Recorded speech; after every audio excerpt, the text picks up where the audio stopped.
আসসালামু আলাইকুম। আজকে আমরা আলোচনা করব যে রেওয়া মিলের কোন কোন দফাগুলো অন্তর্ভুক্ত হয় না।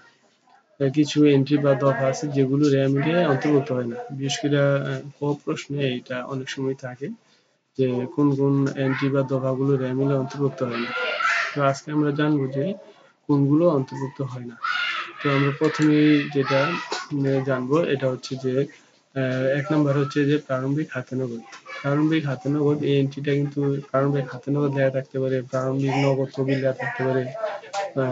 তো এরপরে ওই সময় তারিখ লেখা থাকতে পারে যে 1/15/2015, 1/1/2005, মানে 1/1 যদি লেখা থাকে তাহলে বুঝবো যে বছরের প্রথম মাসের প্রথম তারিখ।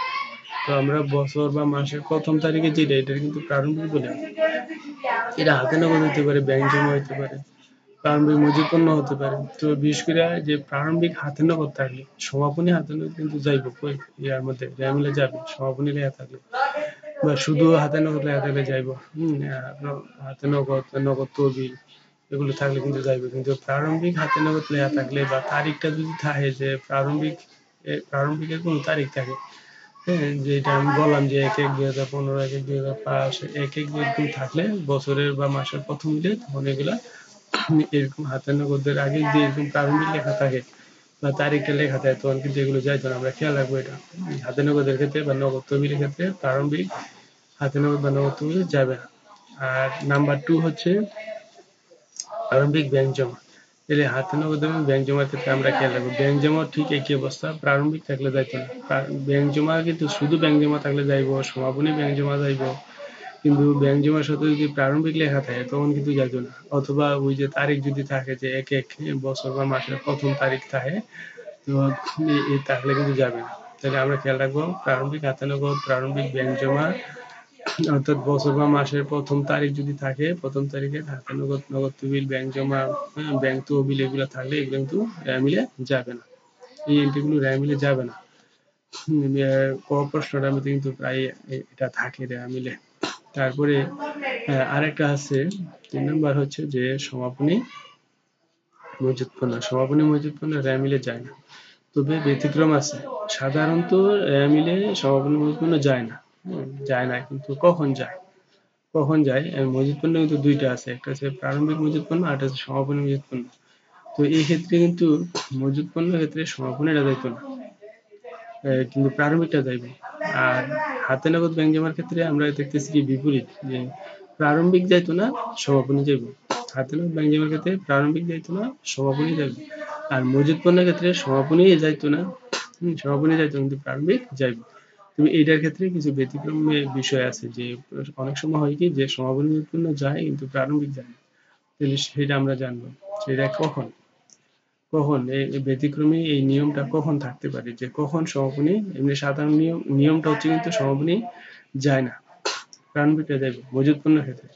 তো এখন কখন এটা বিপরীত হয়ে যায় যে সমাপনী যাইব প্রারম্ভিক যাইতো না, আমরা জানবো।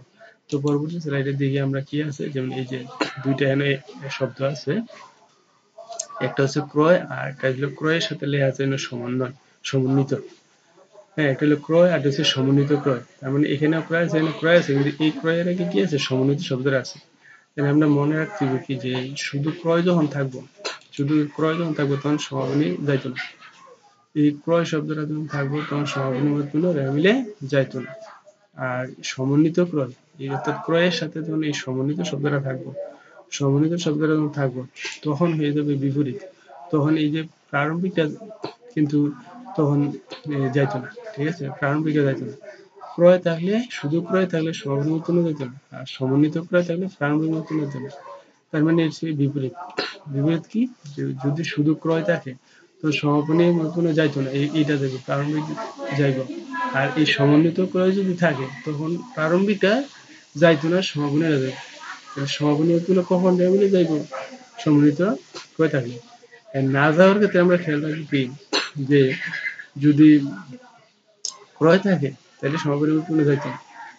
না যাওয়ার ক্ষেত্রে আমরা যদি খেয়াল রাখি, ক্রয় থাকলে সমন্বিত মূল্য রেওয়া মিলে যাইতো না, সমন্বিত ক্রয় থাকলে প্রারম্ভিক মূল্য যাইতো না।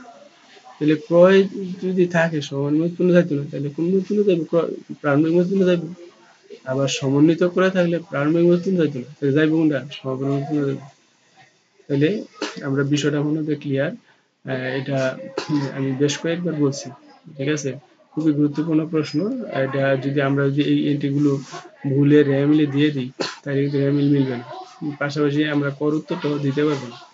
আমরা যদি ক্লিয়ার এটা মনে রাখি তাহলে আমরা সবগুলো প্রশ্নের উত্তর দিতে পারবো। আমি আরেকবার শেষ করে দিচ্ছি। খেয়াল রাখবো কি যে যদি এই শব্দটা ক্রয় থাকে তাহলে সমাপনী যাইতো না, সমাপনী হতো না, যাইতো না, যাইবো কোনটা প্রাণবন্ত। আর সমন্বিত ক্রয় যখন থাকবে, যদি এই ক্রয় নাই থেকে যদি এইটা সমন্বিত ক্রয় থাকে, মানে ক্রয়ের সাথে সমন্বিত শব্দটা থাকে, তখন কিন্তু এই সমন্বিত শব্দটা থাকলে তখন এই প্রারম্ভিকটা যাইতো না। প্রারম্ভিকটা না দিলে কোনটা দেবো? সমাপনী কোনটা দেবো? ঠিক আছে? আমার মনে হয় যে ইনশাল্লাহ ক্লিয়ার। যে 4বার শুনলে এটা যে মনোযোগ দিয়ে দেখা হয় তাহলে আশা করি কোনো সমস্যা এবারে হওয়ার কথা না। ঠিক আছে, আল্লাহ হাফেজ।